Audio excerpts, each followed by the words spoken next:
नमस्कार, मैं हूं वैभव नाथ शर्मा और आप देख रहे हैं मेरा YouTube channel astro vastu remedies. दोस्तों, आज हम लोग बात करेंगे राहु केतु के दुष्प्रभाव से मुक्ति पाने के लिए चमत्कारी कुछ अचूक टोटकों के बारे में। अक्सर लोग राहु या केतु से बहुत डरे हुए होते हैं और डरना भी चाहिए। राहु और केतु के कारण ही काल सर्प दोष कुंडली में निर्मित होता है, जिसके चलते जीवन में बहुत सारी कठिनाइयों का सामना जातक को करना पड़ता है। हमारे शास्त्रों और पुराणों के अनुसार पितृदोष या प्रारब्ध के कारण काल सर्प दोष योग बनता है। काल सर्प योग भी मुख्यतः 12 तरह के माने गए। बहुत से लोग काल सर्प योग से डरे हुए होते हैं, लेकिन जंगल के खतरनाक जानवरों के बारे में जानते हैं, वे निश्चित ही बच निकलने का रास्ता भी ढूंढ लेते हैं। आज मैं आपको बताऊंगा कि राहु और केतु के चमत्कारी अचूक उपाय जो आपकी कुंडली के खानों के अनुसार, कुंडली के भावों के अनुसार आप कैसे कौन सा उपाय कर सकते हैं। आप अपनी कुंडली को देखें कि राहु और केतु किस खाने में, किस भाव में बैठे हुए हैं। उसी खाने के उपाय को करके आप इन दोनों ग्रहों के बुरे प्रभाव से मुक्त हो सकते हैं। इससे पहले आप जान लें कि राहु और केतु आपके जीवन में किस तरह का प्रभाव डालते हैं। राहु का नकारात्मक प्रभाव क्या होता है? काला जादू, तंत्र मंत्र, टोना टोटका आदि राहु ग्रह अपने प्रभाव से करवाता है।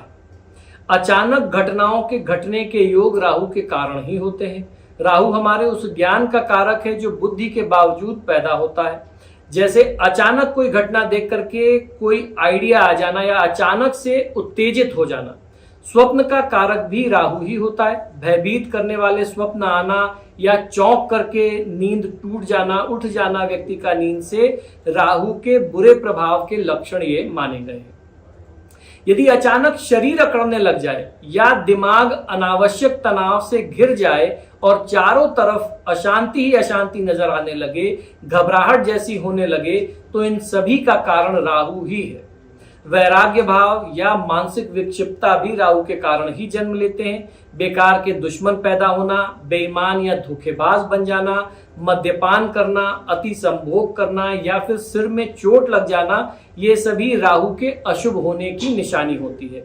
फिर ऐसे व्यक्ति की जीवन में उन्नति नहीं होती। वो हमेशा अपनी इन समस्याओं में ही परेशान रहते हैं और उनका दिमाग उन्नति की तरफ नहीं जा पाता। वो कुछ अच्छी चीजें, पॉजिटिव चीजें सोच ही नहीं पाते, कोई अच्छा प्रयास अपने जीवन में कर ही नहीं पाते। राहु उनको इन्हीं चीजों में फंसा करके रखता है। अब राहु का पॉजिटिव इंपैक्ट क्या होता है, सकारात्मक प्रभाव क्या है? व्यक्ति दौलतमंद होगा, कल्पना शक्ति तेज होगी। राहु के अच्छा होने से व्यक्ति में श्रेष्ठ साहित्यकार, दार्शनिक, वैज्ञानिक, बड़ा सफल राजनीतिक या फिर रहस्यमयी विद्याओं के गुणों का विकास होता है। इसका दूसरा पक्ष यह है कि इसके अच्छा होने से राजयोग भी फलित हो सकता है। आमतौर पर पुलिस या प्रशासन में ज्यादातर ऐसे ही लोग होते हैं। अब बात कर लेते हैं केतु के नकारात्मक प्रभाव की। लाल किताब के अनुसार अब केतु का प्रभाव हम लोग जान लेते हैं। संसार में 2 तरह के केतु होते हैं। पहला कुत्ता जो घर की रखवाली करता है और दूसरा चूहा जो घर को खोखला कर देता है, घर की नींव को कमजोर करता है। इस तरह के मित्र और रिश्तेदार भी होते हैं। घर में चूहों की तादाद ज्यादा है तो समझें कि केतु का प्रभाव बहुत ज्यादा हो गया है। केतु रात की नींद हराम कर देता है, धन का अनावश्यक अपव्यय कराता है, पेशाब की बीमारी हो जाती है, जोड़ों का दर्द, संतान उत्पत्ति में बाधा, रुकावट और गृह क्लेश का कारण भी केतु ही बनता है। बच्चों से संबंधित परेशानियां, बुरी हवा जो ऊपरी हवा वगैरह लोगों को लग जाती है, अचानक धोखा होना, इस तरह का खतरा भी केतु के अशुभ होने के कारण ही बनता है। केतु के सकारात्मक प्रभाव क्या होते हैं? केतु का शुभ होना अर्थात पद प्रतिष्ठा और संतान का सुख प्राप्त होना। यह मकान, दुकान या वाहन पर ध्वज के समान है। शुभ केतु से व्यक्ति का रुतबा कायम रहता है। अब हम लोग ये समझ लेते हैं कि राहु का क्या उपाय करना चाहिए। राहु ससुराल पक्ष का कारक होता है। ससुराल से बिगाड़ करके नहीं चलना चाहिए। सिर पर चोटी रखना चाहिए। मस्तक पर चंदन का तिलक लगाना चाहिए। भोजन कक्ष में बैठ करके ही भोजन करना राहु का बहुत अचूक उपाय माना गया है। घर में ठोस चांदी का हाथी आप रख सकते हैं।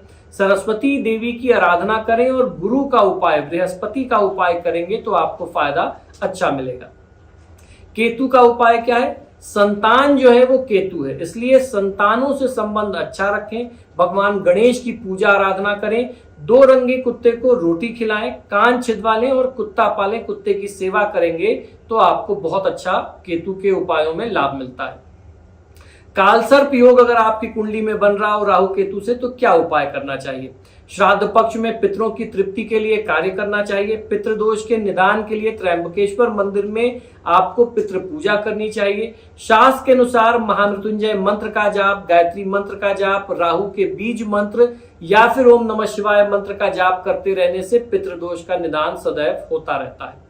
लाल किताब के अनुसार माथे पर चंदन का तिलक लगाना चाहिए। घर में कुछ किलो अनाज को किसी भारी वस्तु से दबा करके रखना चाहिए। 11 नारियल बहते हुए जल में प्रवाहित करना चाहिए।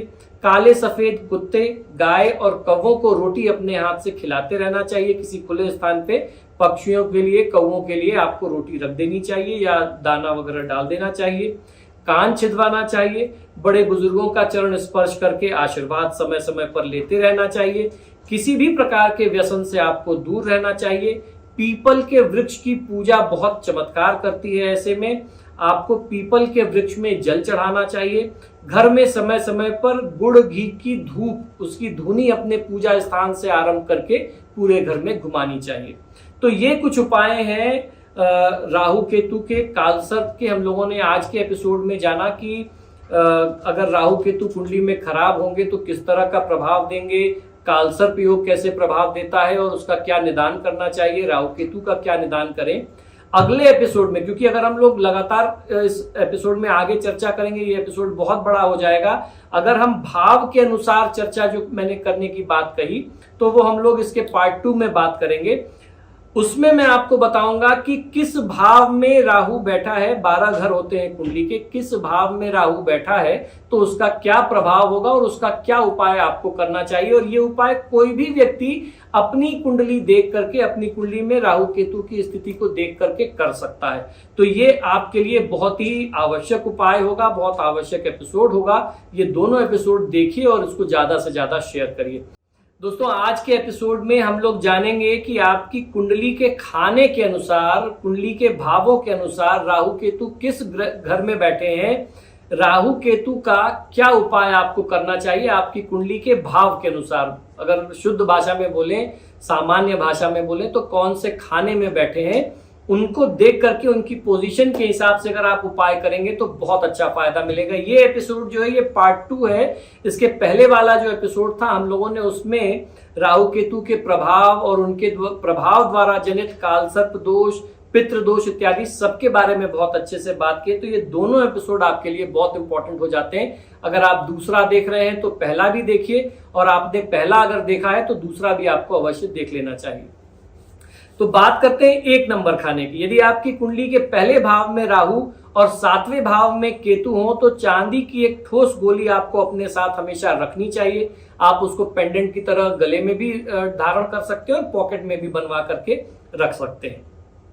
खाना नंबर 2, यदि आपकी कुंडली के दूसरे भाव में राहु है और 8वें भाव में केतु है तो 2 रंग या ज्यादा रंग वाला कंबल आपको गरीबों को दान करना चाहिए। मंगलवार, बुधवार, शनिवार में से किसी भी दिन आप ये दान कर सकते हैं। खाना नंबर 3, यदि आपकी कुंडली के तीसरे भाव में राहु है और 9वें भाव में केतु है तो आपको सोना धारण करना चाहिए। बाएं हाथ की कनिष्ठिका में सोने का छल्ला पहनने से या चने की दाल को आपको जल में, बहते हुए जल में बहाने से बहुत अच्छा लाभ इससे आपको प्राप्त हो सकता है। खाना नंबर 4, यदि आपकी कुंडली के चौथे भाव में राहु है और 10वें भाव में केतु है तो चांदी की डिब्बी में शहद भर करके आपको घर के बाहर किसी जमीन में 1.25 हाथ गड्ढा खोद करके उसमें गाड़ देना चाहिए, दबा देना चाहिए। खाना नंबर 5, यदि आपकी कुंडली के 5वें भाव में राहु और 11वें भाव में केतु हो तो घर में चांदी के ठोस हाथी रखने से आपको बहुत अच्छा लाभ प्राप्त होता है। खाना नंबर 6, यदि आपकी कुंडली में 6ठे भाव में राहु है और 12वें भाव में केतु हो तो बहन को आपको खुश रखना चाहिए। बहन की सेवा करें, चाहे बहन छोटी हो या बड़ी हो।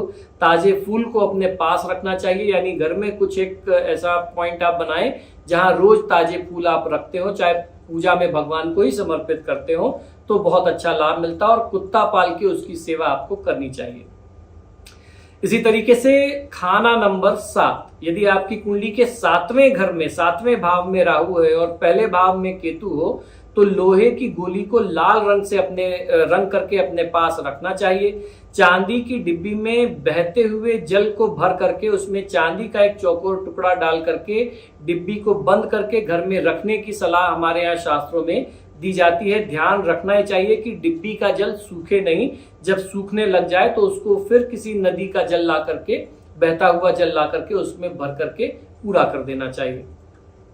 इसी तरीके से 8वां घर, खाना नंबर 8, यदि आपकी कुंडली के अष्टम भाव में राहु है और दूसरे भाव में केतु हो तो 800 ग्राम सिक्के के 8 टुकड़े करके एक साथ बहते हुए जल में आपको प्रवाहित करना चाहिए। इससे बहुत अच्छा लाभ जातक को प्राप्त होता है। खाना नंबर 9, यदि आपकी कुंडली के 9वें भाव में राहु और तीसरे भाव में केतु हो तो चने की दाल पानी में प्रवाहित करें। चांदी की ईंट बनवा करके घर में आपको रखना चाहिए। बहुत बड़ी ईंट की जरूरत नहीं होती, छोटी सी भी ईंट आप रख सकते हैं। खाना नंबर 10 की यदि बात करते हैं, यदि आपकी कुंडली में 10वें भाव में राहु और चौथे भाव में केतु हो तो पीतल के बर्तन में बहती नदी या नहर का पानी भर करके उसे घर में ला करके रखना चाहिए। उस पर चांदी का ढक्कन अगर लग जाए तो अति उत्तम होता है। इसी तरीके से खाना नंबर 11, यदि आपकी कुंडली के 11वें भाव में राहु और 5वें भाव में केतु हो तो 400 ग्राम सिक्के के 10 टुकड़े करा करके एक साथ बहते हुए जल में आपको प्रवाहित करना चाहिए। इसके अलावा 43 दिनों तक गाजर या मूली लेकर के सिराने रख करके सोएं और सुबह उठ करके शिव मंदिर में दान करके आ जाएं तो आपकी कुंडली का राहु केतु से संबंधित सारा दोष इस उपाय से समाप्त हो जाता है। खाना नंबर 12वां, यदि आपकी कुंडली के 12वें भाव में राहु और 6ठे भाव में केतु हो तो लाल रंग की बोरी के आकार की थैली बना करके उसमें सौंफ या गुड़ की खांड भर करके अपने शयन करने वाले कमरे में रखना चाहिए। कपड़ा चमकीला ना हो। केतु के लिए सोने के जेवर पहनना उत्तम होता है। तो दोस्तों, आशा करता हूं कि शास्त्र से जुड़ी हुई बातें, ज्ञान की बातें आपको हमारे YouTube चैनल से जो प्राप्त होती हैं वह निश्चित ही पसंद आती होंगी। आप सभी से बार बार आग्रह है कि जब भी आप मेरे वीडियोस को देखते हैं तो इनको लाइक और शेयर जरूर करें और आपने अगर अभी तक मेरे चैनल को सब्सक्राइब नहीं किया तो प्लीज इसे सब्सक्राइब करिए। इसी शुभकामना के साथ कि आपका दिन शुभ हो। राहु केतु देवता की कृपा आपके जीवन में सदैव बनती रहे, मिलती रहे और आपका राजयोग सदैव जागृत रहे। मुझे आज्ञा दीजिए और देखते रहिए मेरा YouTube channel astro vastu remedies. नमो नारायण।